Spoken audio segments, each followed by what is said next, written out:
Okay, good day.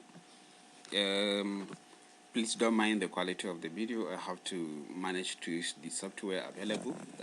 The software is supposed to use it actually is faulty, so I have to resort to this. Along there are a lot of sounds, but you can hear me and you can see clearly. You can follow. So just manage that as we are managing everything. Okay. So we are going to talk about nitrogen cycle here, and under what we have already said, that we're going to discuss this based on the definition, the biological roles, reservoirs, the cycle itself, the human impact, the impact of human, and then possibly a mitigation strategy to what role you can play as a researcher and how to come about a solution based on the interruption or human interruption of this natural process. So before we go to that, what is the biological role of nitrogen? We all know nitrogen is the backbone in amino acids in our proteins, in genetic material, in nucleic acids like purine and pyrimidine, and the major components of cell walls of bacteria and acetyl muramic acid. And we say it serves as an electron acceptor in anaerobic environment. So these are the major biological roles. So of course you will have a lot of metabolites that involve nitrogen and nitrogen metabolism in an organisms. So in some organisms may vary, but basically this, and in addition to others that are involved in so humans or animals need nitrogen. And where is this nitrogen comes from? And how does it circulate for you to have your own share to be able to produce these molecules that are essential for life? You have to maintain that process flowing, and alteration in that can affect the synthesis of at least we have seen situations where lack of these amino acids, most especially when you talked about mineral or micronutrient deficiency, and how you see organisms, say humans, that are deficient in some of these micronutrients and the macronutrients, including the amino acids. Now having non-essential amino acids, and how that affects a lot of process, including even the gene expression, the growth, the cell cycle, and the rest. So here we have a number of forms in which the nitrogen exists in form of urea, which is an excretory product, ammonia as well. We have ammonium in form of NH3 as a gaseous form, and NH4 as ammonium. And then we have a nitrates, the atmospheric dinitrogen, which is usually found in the atmosphere, being the main source of the cyclic nitrogen. And then we have the organic nitrogen as seen in amino acids, nucleic acids, and etc. So we talk about the reservoirs. Remember, we said there are reservoirs that are geological in nature, and they are not mostly involved in the cycling process. So here we talked about, they give a breakdown of all the reservoirs. We have atmosphere, hydrosphere, and the lithosphere. So they include the biota, which is the biosphere in here. And you can see after they have a reasonable amount in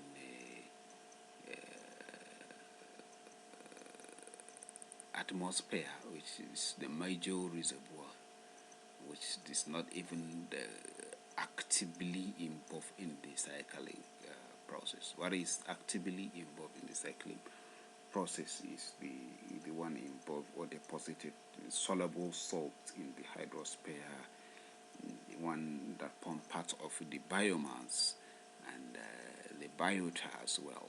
That's the one basically in the lithosphere that is being deposited as organic matter that form part of the puzzle pool and the rest. They're actually not actively involved. But the major reservoir now of nitrogen is the atmosphere. We have these soluble salts dissolved in the oceans being actively involved.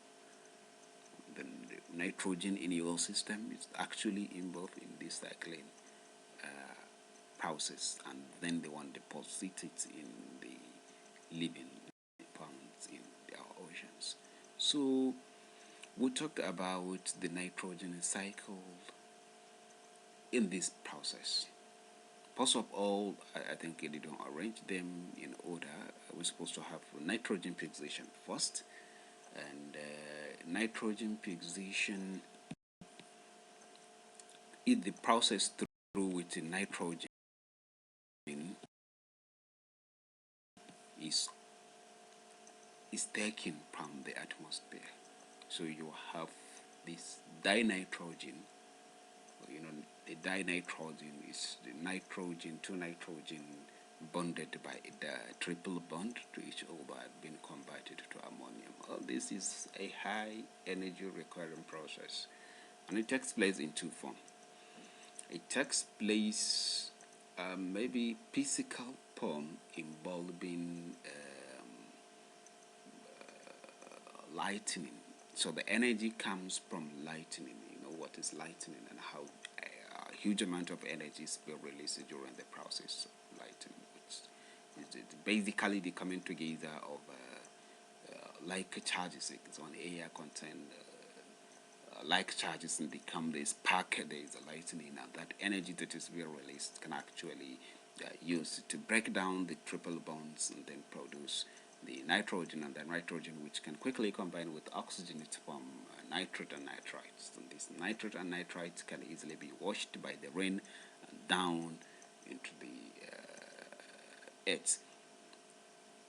We also have other processes like combustion that release a lot of energy. We have volcanic activity that release a lot of energy also, which leads to oxidation of this by breaking the triple bonds, then combining with oxygen. Then the process like raining can wash away this nitrates and nitrites into the soil, the nitric oxide, and then which are soluble and can easily be taken up by the plants, then use it to synthesize molecules. So this is basically nitrogen fixation. Oh, I've forgotten. The nitrogen fixation also include, I think, should have, yes, include a process involving the biological process. Remember, I just explained the physical process. So the biological process involves microorganisms. So this cycle, actually nitrogen cycle, we talked about a lot of microorganisms that are involved. Even though this is not environmental microbiology, we'll dig into the microorganisms and how they do. So we just mentioned some microorganisms that play a very important role. So microorganisms play a very important role in the success of nitrogen cycle.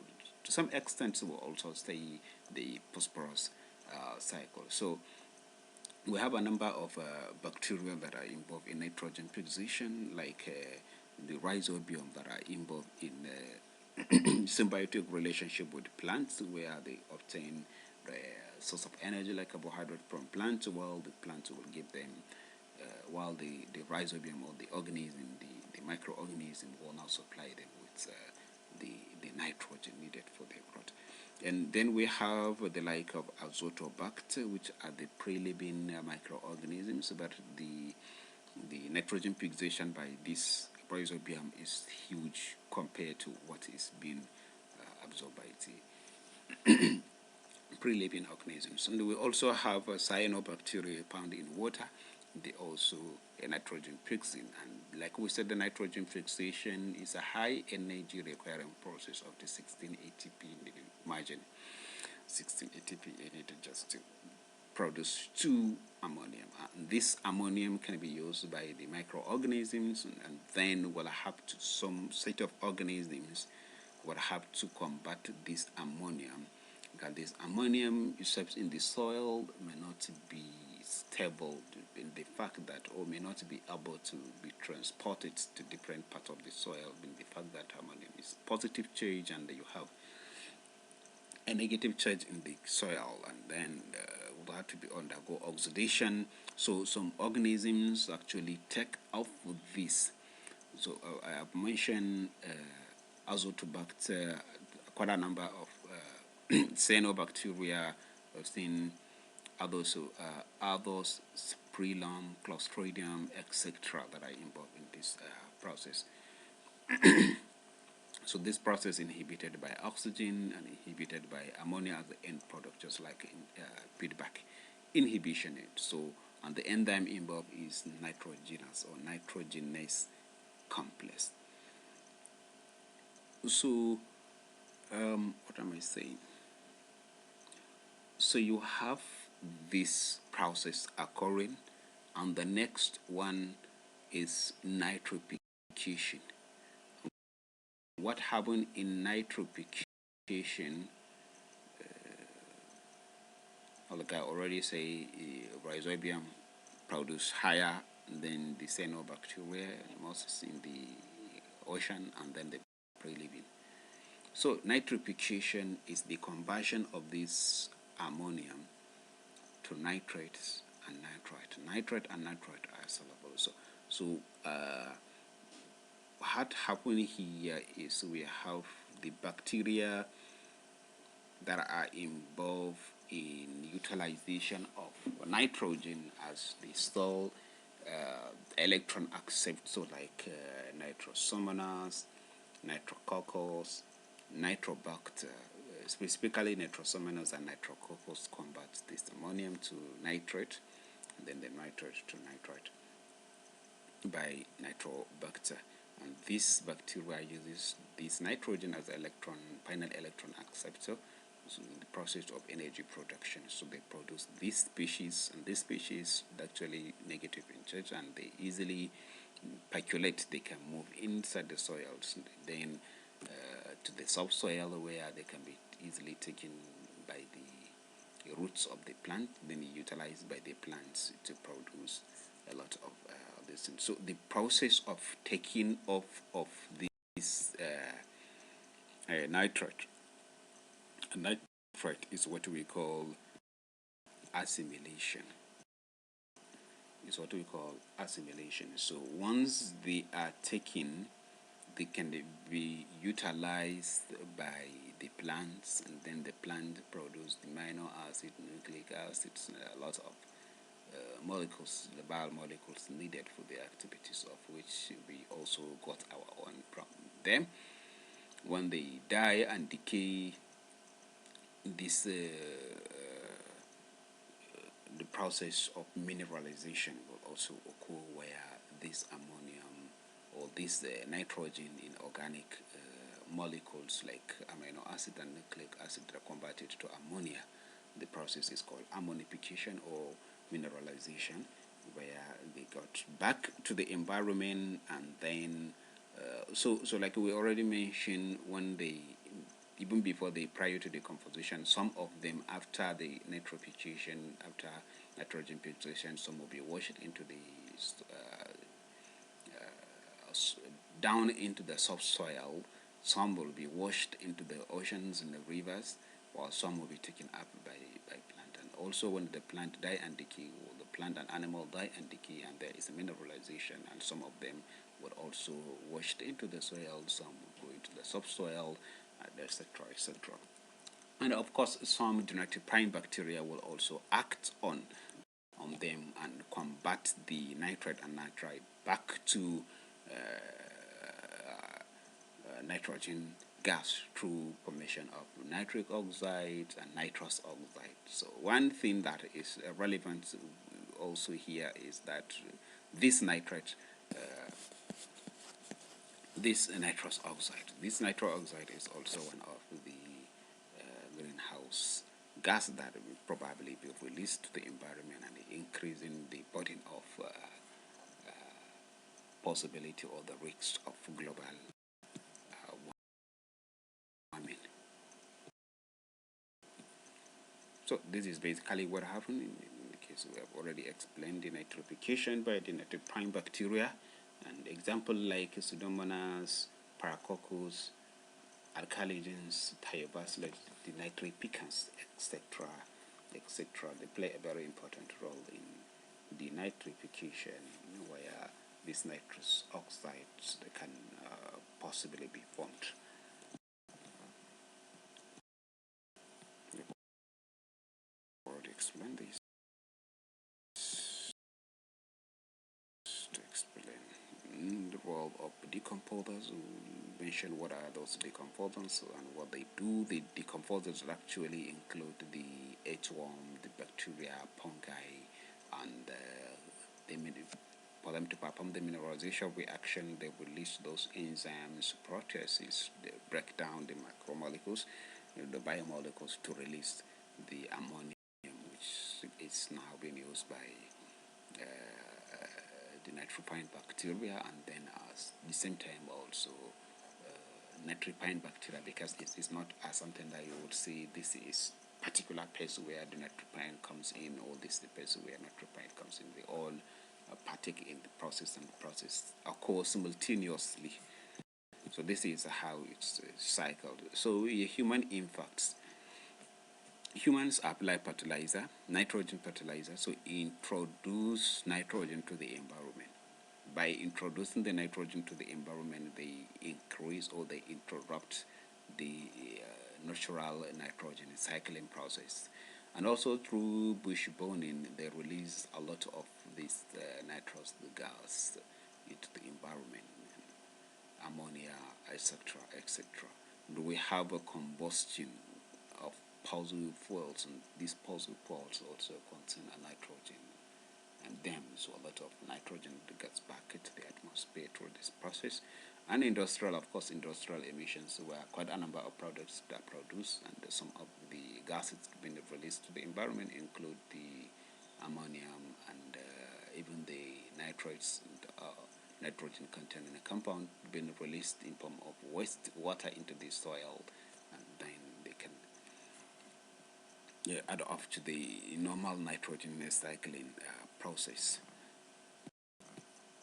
So the impact on the environment, we say it causes the deterioration. We already talked about the nitrous oxide, which is a greenhouse gas, and that can lead to climate change. We've seen the consequences of climate change and how does the climate change can affect agricultural productions, and there's quite a number of challenges that may follow off resulting from the climate change, the global warming we earlier explained, and that lead to poor productivity, the cultural productivity. Mitigation strategies, the biofertilizers, where instead of applying nitrogen to the soil, you can produce a biofertilizer. And the biofertilizer is just prepare an inoculum, and that inoculum containing mostly nitrogen fixing bacteria. So you have the nitrogen fixing bacteria, so you make the environment a bit more natural, so that you concentrate the nitrogen fixing bacteria around the area you want to grow your crops, so that you don't need to apply fertilizer, because mostly you would find out that the high concentration of the fertilizer being added to the soil, it's actually not being used by the plants, because some of them get washed into the river, into the subsoil, and they become and increase the load of this nitrogen in the soil, and definitely affect. But when you have these organisms, they only fix nitrogen when it is needed by the plants, and when it's not needed, it will not fix nitrogen. So it will not definitely interrupt or add off to the normal nitrogen that has been, and even if it is part of the nitrogen that is being recycled, rather than the nitrogen that has been sourced or produced in the industry to come added to the soil. So I think this is the end of nitrogen cycle. So if you have any question, please keep your question with you. Whenever I come for the class, then we discuss these questions.